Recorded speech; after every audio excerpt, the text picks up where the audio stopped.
Thank you all very much. You know, 40 years is a long time, and sometimes you forget how long that is. Recently, I was being interviewed for an article that's going to be in Portland Magazine, and there was a young man who came to take my picture a couple of days later, and he didn't know me, and we were talking, and he said to me, "Yeah, I understand you're going to be retiring." And I said, "Yeah, I am." And he said, "Well, how long have you been working?" And I said, 40 years. Well, the guy's face dropped.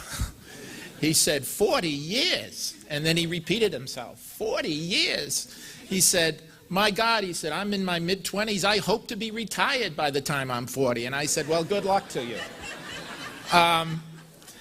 Anyway, what I want to do is to kind of talk to you about the changes that I've seen in Portland over the years, and a little bit about today, and then some of the challenges that I see facing the city. And so I'm going to kind of take you down memory road to begin with in my remarks, and I hope you will bear with me, particularly for those of you who are the older ones in the audience. You probably will remember some of these tidbits from years ago of Portland, and then march forward to today. Anyway, when I came here to Portland from the University of Wisconsin for my interview, I flew into the Portland Municipal Airport building, which I think you can see. That was the airport. I flew in on Northeast Airlines, which then offered what they called Yellowbird service, was the name of the service. The important fact, though, was that this was the only airline that was serving Portland at that time. Really, in the late 1960s when I came, Portland had very few transportation options. Passenger train service had ended some years before. There was little intercity bus service. The only local private bus company, and there's a picture of it, somebody was fascinated when I was putting this together, called the Portland Coach Company, was virtually bankrupt. There was no I-295 going through the city.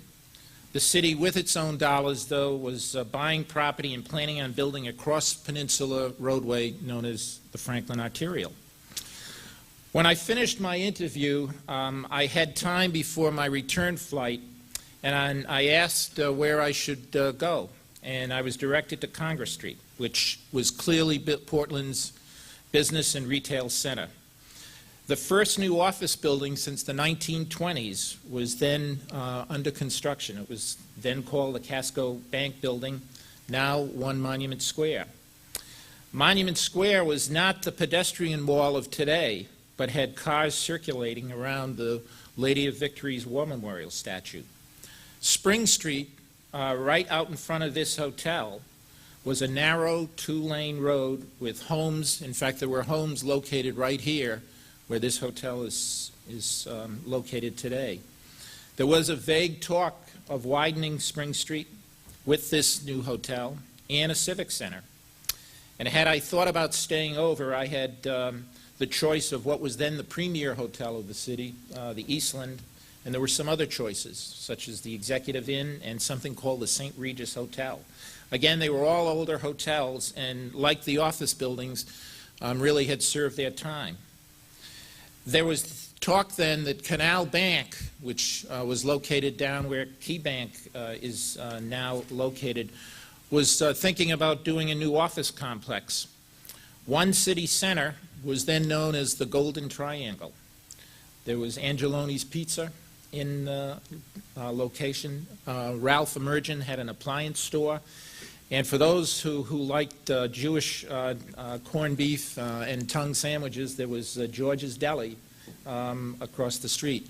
We were the premier, though, shopping location. There were 5 department stores in downtown Portland. There was Benoit's, there was Porteous, there was Rhines, there was Owen Moore's, and Kennedy's. We certainly dominated the retail market, but you have to remember there was no main mall. There was only a field out there with a single building, Jordan Marsh, under construction. I was told not to go down Exchange Street, as it was largely vacant, nor to go to the waterfront, as it was considered to be unsafe and there was nothing to see. At that time, I was told that one could buy a building on Exchange Street for about $10,000, and there was rumor that a couple of retail stores, something called the Paper Patch, and the candle shop might soon be open.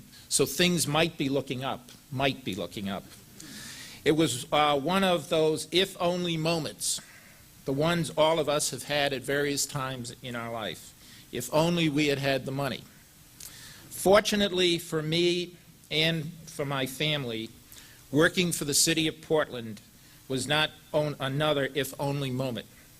I was fascinated by the city and all the potential I saw everywhere. I really enjoyed the people who I had met. I was anxious for the professional challenge that was being offered, and frankly, I needed a job. The reason why I needed a job was I was hoping to get married to my wife, and my future father-in-law thought I should have a job before I had a bride, and I think I made the right call. In the late 1960s, Portland's development agenda was focused on urban renewal that created opportunities for new investment. All these early projects emphasized acquisition and clearance and the relocation of residents and businesses to create sites for new development. Since the community's perception and expectation was that slums and blight, as well as poor health conditions, were being corrected and new investment opportunities were being created, elected officials felt that the city must move forward despite the impact that that was having on current residents and businesses. It was clearly a different time. The public process, though, for redevelopment was changing at about the time I came to Portland in the late 1960s, and it can be largely attributed to what was then called the Model Cities Program. This program was decidedly different from earlier renewal efforts. Wide-ranging citizen involvement and active participation in decision-making were essential. There were citizens' committees which were formed to develop programs for education, recreation, health, housing, and infrastructure. It was really a comprehensive effort to improve the lives of residents in the peninsula neighborhoods. The model cities area included some of the poorest, such as Bayside and the West End, as well as the wealthiest neighborhoods. The Western Promenade was one of those neighborhoods. While the City Council had to approve any new programs, citizens from different income levels and walks of life were meeting and discussing, often into the early morning hours, proposals that would impact their lives. It was clearly a new day for citizen involvement in Portland's government, and its impact has been felt for 40 years. So let's move forward to Portland today.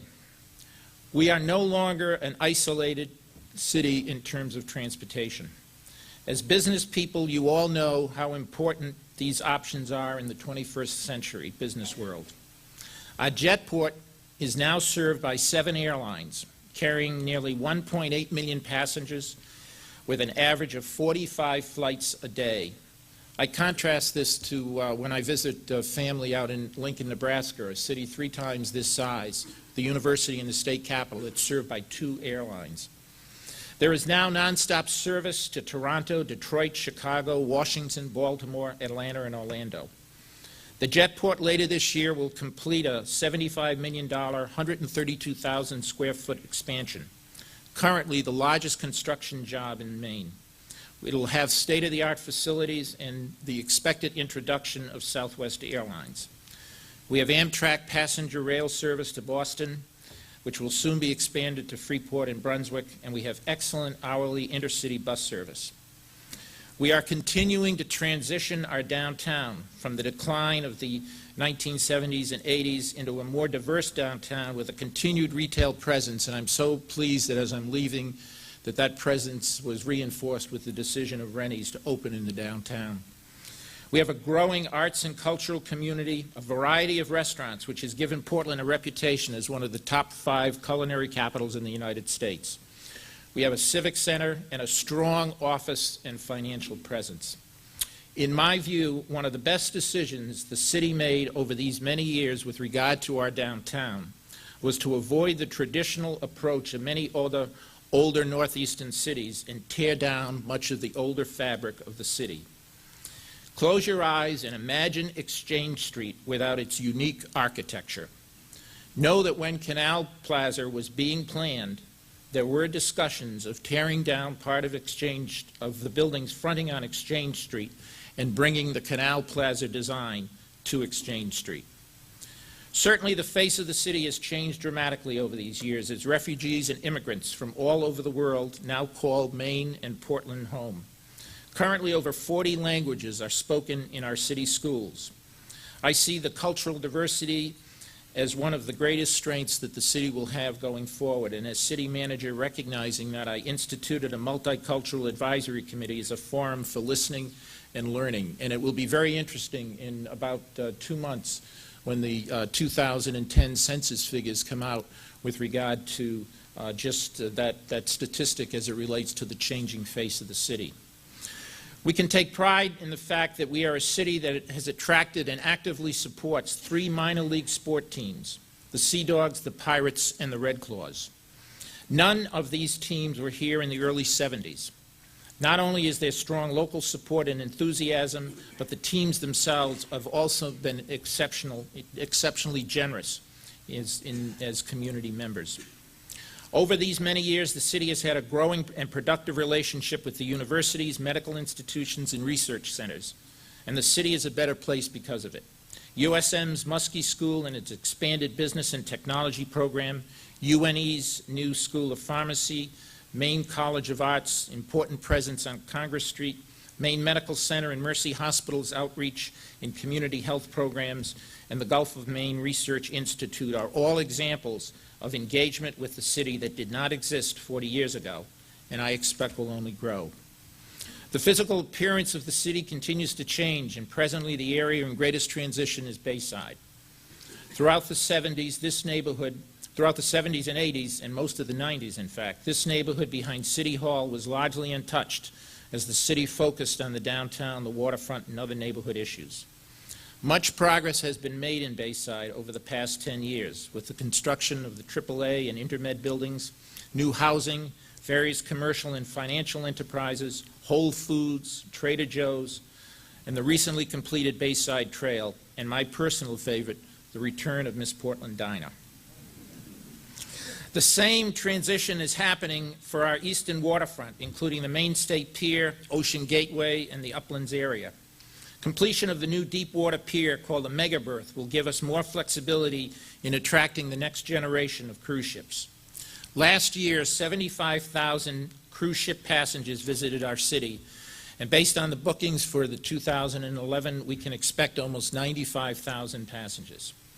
The economic impact of these visitors to our local economy should not be minimized. As the economy improves, I am confident that development opportunities will come forward for the Maine State Pier and the vacant uplands parcels. The goal for our waterfront has always been to balance our maritime heritage and the need for berthing and marine support space with the need of the pier owners to earn a reasonable return. Another significant change has been the growth of neighborhood organizations and local advocacy groups. Each of these local organizations have contributed in their own unique way to our reputation that we now enjoy as one of the most livable cities in the country. I take special pride in the work of Portland Trails. Through an extraordinarily constructive partnership between the city and Portland Trails, we now have more than 50 miles of trails that weave in and out of neighborhoods in the city. They move through the urban areas along the waterfront and around Back Cove. They lead walkers along the restored and cherished Presumpscot River. The changes these trails have brought to neighborhoods and to the community as a whole far exceeded my greatest hope, both as planning director when I worked on the plans for them and later as city manager. And for me, it is certainly one of the highlights of my career. One of the benefits of this community investment has been the investments that have been made in our neighborhoods. Yes, there are certainly more work to be done, but our neighborhoods are strong. We all can take pride in the fact that Portland, as an older northeastern city, has not seen the level of neighborhood disinvestment and abandonment that has occurred in so many other older cities. Housing assistance, both home ownership and rehabilitation, as well as significant resources and infrastructure, has kept our neighborhoods attractive. I've highlighted but a few of the changes I have seen in Portland over these last 4 decades. A city is dynamic.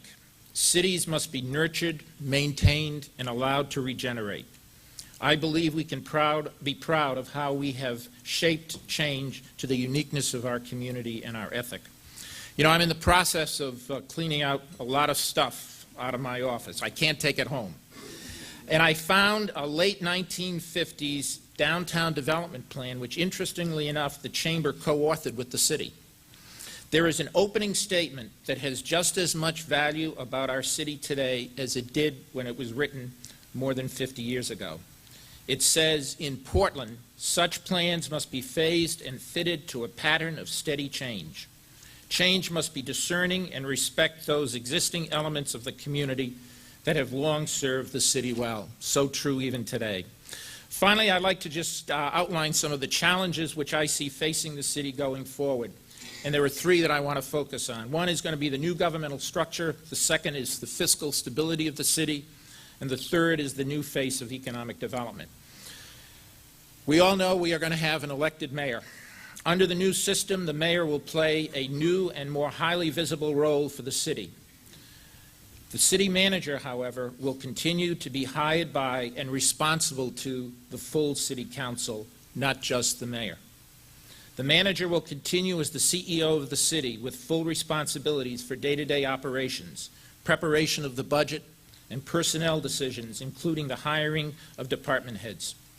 The new mayor and city manager must have a strong working relationship, good chemistry, a clear understanding of the role and responsibilities of these two distinct but different positions within city government, and maybe I'm being a little too much hopeful here, no egos are my hope for both the mayor and the manager as the city moves forward in both difficult and prosperous times. The second is fiscal stability. The city is a $196 million business. We do all the things one would normally expect a city to do. We fund education, provide emergency services, pick up trash, take care of parks, carry out elections, and keep vital records. However, we also do some unusual things. I mentioned the Jetport, a $20 million operation, is a city department. We operate a long-term care nursing facility, the Barron Center, a $14 million service with a long history of providing care to many in the last stages of their life. Portland is an educational and governmental hub. All of these and many other activities and services have benefits not only for Portland community, but for the region. The cost of many of these municipal services used by those living in the region is carried primarily by Portland citizens and businesses, and their ability to pay that cost has become an ever-increasing challenge. Even though our over-reliance on property taxes to fund local government services is a problem throughout Maine, for service center communities such as Portland, it is especially problematic, and I believe it is fundamentally unfair. The Great Recession has required difficult choices. I am pleased that I was able to present responsible budgets to the City Council that preserved core services and minimized the tax impact on our residents and businesses. While we certainly made difficult choices, I leave confident in the financial strength of our city. Third is the new face of economic development. No one in this room doubts that Portland's economy is changing. Declines in employment in manufacturing, retail, wholesale trade, transportation, and warehousing are being replaced with growth opportunities in life sciences, healthcare, biotechnology, and tourism. In response to this new reality, I am especially proud of the strong partnership the city has had with the Chamber in the development of an updated economic development plan for the city. Led by Greg Mitchell for the city and Jack Lufkin for the Chamber, and a cross-section of the business leaders, the plan, which will be finalized later this year, will act as the foundation for our economic growth. I would also offer a note of advice, however, that when the plan is finished, its success will require close continued cooperation between the city manager's office and the Chamber leadership. Tomorrow will be my last day as an employee of the citizens of Portland. During my years in Portland, I was honored to work with almost 60 city councilors. These elected officials were dedicated to public service, committed to improving the quality of our community and the well-being of our residents and businesses, and it was a great privilege to work with them. I have also been fortunate to work with extraordinarily talented and dedicated department heads and with a city workforce that provides excellent, cost-effective, and wide-ranging services. These last 40 years for me and for the city has been both a rainbow and a hurricane. and I have had the rare and distinct honor to be part of it. As a vibrant urban center, Portland will always be changing, and the city's relationship with its business community will be an essential part of that change. What will never be in doubt in the challenges and decisions that lie ahead is the character of this city and the dedication that all the segments of this community have for making Portland prosperous. Thank you.